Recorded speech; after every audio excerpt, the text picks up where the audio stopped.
Mark సువార్త 10వ అధ్యాయము చదువుకుందాం. ఆయన అక్కడ నుండి లేచి యూదయ ప్రాంతములకును యొర్దాను అద్దరికిని వచ్చెను. జన సమూహములు తిరిగి ఆయన వద్దకు కూడి వచ్చిరి. ఆయన తన వాడుకు చొప్పున వారికి మరలా బోధించుచుండెను.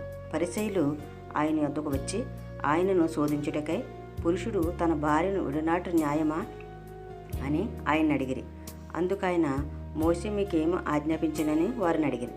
వారు పరిత్యాగ పత్రిక వ్రాయించి ఆమెను ఎడనాడవలనని మోసే సెలవిచ్చినని చెప్పగా, యేసు మీ హృదయం కాఠిన్యమును బట్టి అతడి ఆజ్ఞను మీకు రాసి ఇచ్చాను. కానీ సృష్టాది నుండి దేవుడు వారిని పురుషునిగాను స్త్రీనిగాను కలగజేశాను. ఈ హేతువు చేత పురుషుడు తన తల్లిదండ్రులను విడిచిపెట్టి తన భార్యను హత్తుకొనును. వారిద్దరూ ఏక శరీరమై ఉందురు గనుక వారికి ఇద్దరుగా నుండక ఏక శరీరముగా నుందురు. కాబట్టి దేవుడు జతపరిచిన వారిని మనుషుడు వేరుపరచకూడదని వారితో చెప్పాను. ఇంటికి వచ్చి శిష్యులు ఈ సంగతిని గూర్చి ఆయనను మరలా అడిగిరి.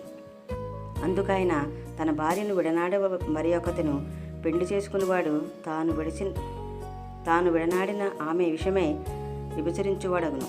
మరియు స్త్రీ తన పురుషుని విడనాడి మరి ఒకను పెళ్లి చేసుకుని ఎడల ఆమె విభచరించినదగునని వారితో చెప్పాను. తమ చిన్న బిడ్డలను ముట్టవలనని కొందరు ఆయన యొద్దకు వారిని తీసుకుని వచ్చిరి. అయితే శిష్యులు వారిని తీసుకుని వచ్చిన వారిని గద్దించిరి. యేసు అది చూసి కోపపడి, చిన్న బిడ్డలను నా యొద్దకు రానియుడి, వారిని ఆటంకపరచవద్దు. దేవుని రాజ్యము ఇలాంటి వారిదే. చిన్న బిడ్డ వలె దేవుని రాజ్యము అంగీకరింపనివాడు అందులో ఎంతమాత్రమో ప్రవేశించడని మీతో నిత్యముగా చెప్పుచున్నానని చెప్పి ఆ బిడ్డలను ఎత్తి కౌగిలించుకొని వారి మీద చేతులుంచి ఆశీర్వదించారు.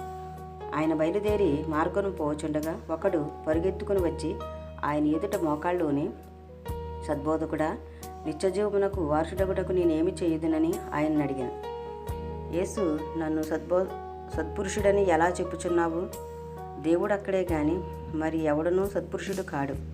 నరహత్య చేయవద్దు, వ్యభిచరించవద్దు, దొంగిలవద్దు, అబద్ధ సాక్ష్యం పలకవద్దు, మోసపుచ్చవద్దు, నీ తల్లిదండ్రులను సన్మానింపుము అను ఆజ్ఞలు నీకు తెలియను కదా అని అతనితో చెప్పాను. అందుకతడు, బోధకుడా, బాల్యము నుండి ఇవన్నీ అనుసరించుచూనే ఉంటునని చెప్పాను. యేసు అతన్ని చూచి అతన్ని ప్రేమించి, నీకు ఒకటి కొదువుగానున్నది. నీవు వెళ్ళి నీకు కలిగినవన్నీ అమ్మి బీదలకిమ్ము, పరలోకమందు నీకు ధనము కలుగును. నీవు వచ్చి నన్ను వెంబడించుమని చెప్పాను. అతడు మిగిలిన ఆస్తి గలవాడు గనుక ఆ మాటకు ముఖము చిన్నబుచ్చుకుని దుఃఖపడుచూ వెళ్ళిపోయాను.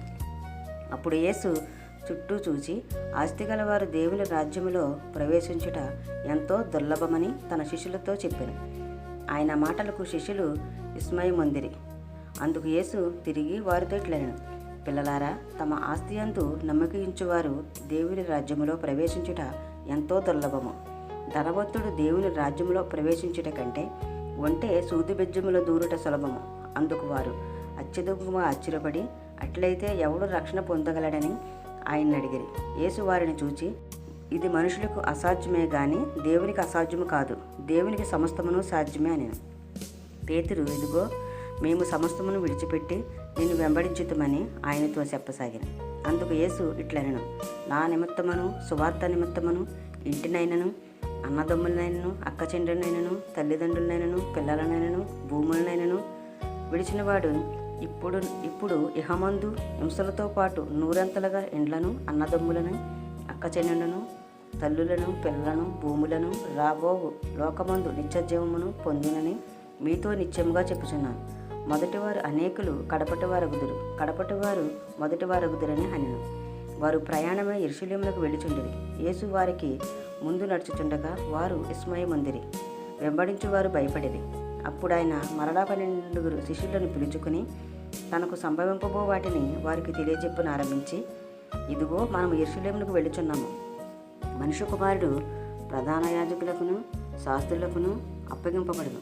వారు ఆయనకు మరణశిక్ష విధించి ఆయనను అన్యజనులకు అప్పగించెదరు. వారు ఆయనను అపహసించి ఆయన మీద ఉమ్మువేసి కొరడాలతో ఆయనను కొట్టి చంపెదరు. 3 దినములైన తర్వాత ఆయన తిరిగి లేచినని చెప్పాను. జెబెదయి కుమారులైన యాకోబును యోహానును ఆయన వద్దకు వచ్చి, బోధకుడా, మేము అడిగినదెల్లా నువ్వు మాకు దయచేయగోరుచున్నామని చెప్పగా, ఆయన, నేను మీకేమి చేయగోరుచున్నారని వారిని అడిగాను. వారు, నీ మహిమయందు నీ కుడివైపున ఒకడును నీ ఎడమవైపున ఒకడును కూర్చుండునట్లు మాకు దయచేయమని చెప్పిరి. యేసు, మీరేమి అడుగుచున్నారో మీకు తెలియదు. నేను త్రాగుచున్న గిన్నెలోనిది త్రాగుటైనను, నేను పొందుచున్న బాప్తీసం పొందుటైనను మీ చేత అగునా అని వారిని అడగగా వారు, మా చేత అగుననిరి. అప్పుడు యేసు, నేను త్రాగుచున్న గిన్నెలోనిది మీరు త్రాగెదరు, నేను పొందుచున్న బాప్తీసం మీరు పొందెదరు. కానీ నా కుడివైపునను ఎడమవైపునను కూర్చుని నిచ్చుట నా వశములో లేదు. అది ఎవరికి సిద్ధపరచబడనో వానికే దొరుకునని వారితో చెప్పాను. తక్కిన 10 మంది శిష్యులు ఆ మాట విని యాకోబు యోహానుల మీద కోపపడసాగిరి. యేసు వారిని తన యొద్దకు పిలిచి వారితో ఇట్లనెను, అన్యజనుల్లో అధికారులని ఎంచబడిన వారు వారి మీద ప్రభుత్వము చేయుదురు, వారిలో గొప్పవారు వారి మీద అధికారము చేయుదురని మీకు తెలియను.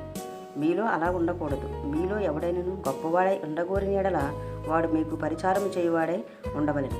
మీలో ఎవడైనను ప్రముఖుడై ఉండగోరిన యెడల వాడు అందరికీ దాసుడై ఉండవలెను. మనిషి కుమారుడు పరిచారం చేయించుకున్నటకు రాలేదు గాని పరిచారము చేయుటకును అనేకులకు ప్రతిగా విమోచన క్రయధనముగా తన ప్రాణమునిచ్చుటకును వచ్చినెను.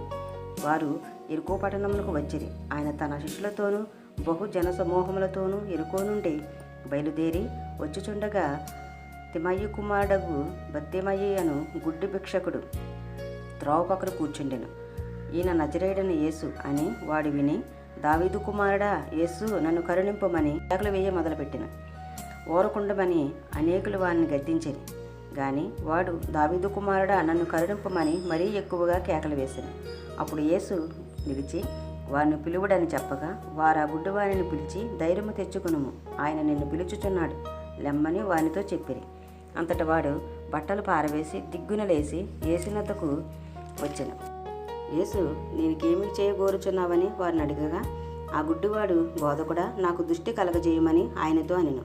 అందుకు యేసు, నీవు వెళ్ళుము, నీ శ్వాసము నిన్ను స్వస్థపరిచెనని చెప్పెను. వెంటనే వాడు త్రోవను ఆయన వెంట చూపు పొంది వెళ్ళెను.